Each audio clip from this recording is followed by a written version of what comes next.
Now the putting green, it's almost like sacred ground. It's the part of the golf course that you need to treat a little bit differently to the rest of the golf course, and as a result there are some things that you absolutely should never do on the putting green.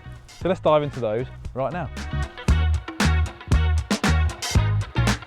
Okay, so number one, the thing you absolutely should never do on the putting green is stand on someone else's line. And when we talk about lines, we're talking about the line from the ball towards the hole, the journey it would take. You should not stand on someone else's line because you could leave some footprints in the ground, some deformations, even create a spike mark, which could cause the ball to deviate offline and miss, which is going to draw some pretty nasty looks from your playing partners and get them very annoyed and frustrated. So generally on the greens, you need to be aware of sort of where everyone's markers are and make sure you're not treading on the green in the line from their ball to the hole. And also remember about the through line as well. So the through line is sort of the journey if the ball were to miss the hole, where it's going to be travelling past the hole.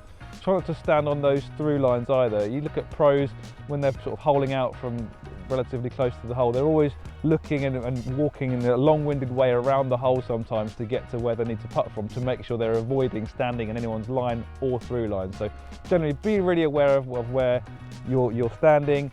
Obviously, I think this sort of unwritten rule is probably kind of a bit out of fashion these days because a lot of golfers now have soft spikeless shoes which don't tend to leave marks on the green. But if the greens are quite soft, you want to be extra careful about where you're treading. So when you're on the green, be really careful of where you're standing. Don't tread on anyone's lines or through lines, and you're going to hopefully then avoid any of those horrible looks from your playing partners. Right, another thing you should absolutely never do on the putting green is stand in someone's sight line when they're over the ball. And what I mean by that is if you're taking a putt and you look up to the hole, if you look beyond the hole, there should never be anyone stood there because it could cause some last minute distractions when you're about to pull the trigger, especially if that person is sort of making some practice swings or moving around fiddling with things in their pocket, etc. Could cause some unwanted distractions. So you're perfectly within your right if you are taking a putt and you see someone behind the hole to ask them to move. I would say 30 degrees either side is enough leeway to make sure they're not affecting your concentration. And also don't forget to consider your shadows, especially if you're playing on a sunny day, early morning, late evening, you get those really long shadows. Those can be distracting if they're sort of in the way between your ball and the hole, if you're moving around, and they can also affect your ability to read the putt if you've got a shadow on some of the journey to the hole. So consider where your shadows are, make sure your shadows are nowhere near where someone's putting from, make sure you don't stand behind the hole, and therefore you'll avoid those distractions that could cause someone to miss a putt.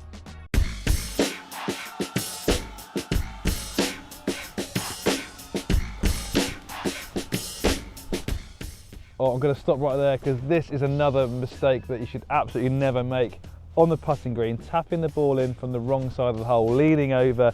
Don't get it wrong, 9 times out of 10, maybe even 99 times out of 100, the ball would go in. But on that one time where you make a complete hash of it, you maybe hit the ball into the ground like this, you don't get the ball into the hole, it's going to be immensely frustrating and it's only going to worsen your mood. You're already annoyed that you've missed a short putt. You go to tap it in and you've made your mood even worse, and that's not going to help your mindset going into the next few holes. So generally speaking, I would avoid doing this sort of backwards tap in. Take your time. Even if you're doing it to avoid people's markers, it doesn't matter, there's no excuse. Take your time, go around, tap it in properly, or mark it if you're not sure or confident you're going to hole it, to avoid that really embarrassing mistake where you go to tap it in like this, make a complete hash of it, and your score is only going to go up from there. Now another thing you should absolutely never do on the putting green is walk in a way that creates scuff marks or spike marks on the green.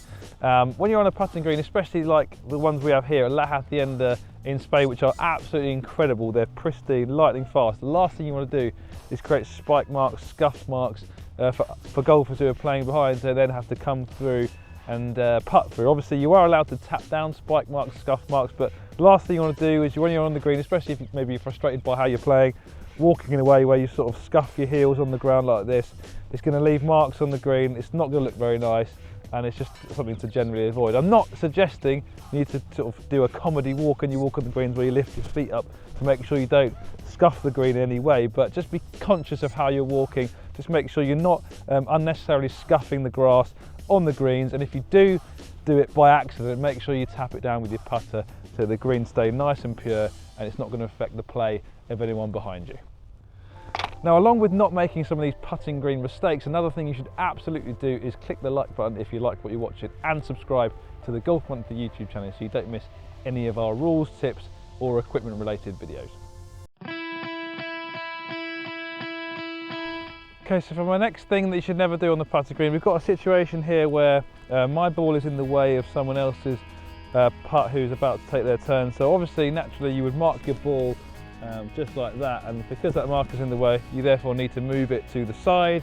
You pick a point in the distance to line up the sort of face of your putter on and move it to the side to create a clear path for them to then putt through. But one of the things that you never do on the putting green is putt from the wrong place. So a lot of golfers I see, they've moved their marker out of the way, they've holed their putt, you step in, you put your ball down on the marker, completely forgetting that you've moved it to the side. They go ahead and tap it in, thinking they've made a par or a birdie, but actually they've just incurred some penalty shots for playing from the wrong place. So it's really important to make sure you remember to put your marker back where it was originally. Even in this situation here where I've put the ball back in the wrong place, I am allowed to correct my mistake for no penalty shots as long as I do it before taking my shot, so I can remark it and then go ahead and move it back to where it was originally, just like this, and put the ball back where it was originally, and therefore there's no penalty shots. So if you are moving your marker to get out of someone's way, always remember to put it back, and if you do put your ball back in the wrong place, as long as you don't hit the ball, if you correct your mistake, you won't get any penalty shots. So another thing you should never do on a putting green relates to the flag stick, and there's actually quite a few things that you shouldn't do when it comes to where you're positioning the flag and how it's going to affect the play of golfers on the green. So for example, the first one, you shouldn't really put the flag in a position where a ball could strike the flag as it's moving. Obviously in this situation here, from where I'm putting from, the ball could easily go past the hole and hit the flag. There's actually no penalty now if the ball does hit the flag on the green. You just play the ball as it lies, but it's obviously sort of a bad etiquette to put the flag in a position where it could be struck. Another thing you want to avoid is putting the flag in a position where it could be deemed as assisting you with alignment. So for example, if I'm trying to carry out this putt and I put the flag in sort of this position, you could make a case that this is providing me with some alignment assistance, and therefore you could be breaking the rules and could be in a bit of trouble. So make sure you don't do that. And just a final thing, when you are putting the flag stick back in the hole, be really careful to not sort of do it in anger and be quite careless and strike the edge of the hole, because you could damage the hole and that could obviously affect the play of people behind. So be careful when you're putting the flag in the hole, make sure you don't catch any of the lip and damage the cup of the hole. So yeah, when it comes to the flag stick, there's a few things to remember, but never do those things on the green and you'll avoid those penalties. And finally, another thing you should absolutely never do on the putting green, arguably the most important, is to forget to repair your pitch marks. It's really important that every time your ball leaves a pitch mark on the green, you repair it, but also that you repair it correctly. I think it's good etiquette as well. If you see other pitch marks that other people have made, don't be selfish, repair your own and maybe one or two others. That way the condition of your green is going to improve and the surfaces are going to be much more enjoyable to play on, especially if it's your home course. So you can see here I've made a pitch mark on this green here. Direction of play is sort of coming this way. Correct method is to sort of push inwards. Don't make the mistake of pushing upwards like that, because that could break the roots and cause the pitch mark to take longer to repair. So always sort of repair this way, push it inwards from the back and the sides. Once you're finished, give it a tap down, and there you go, all nice and clear for the next person. So always remember to repair your pitch marks to maintain the quality of those putting surfaces. So that brings it into this video on the 7 things you should absolutely never do on the putting green. I hope you enjoyed it, and if I've missed any, do let me know down in the comments. I'd love to hear from you. That's all from me here at La Hacienda Golf Links on the south of Spain. I'll see you next time.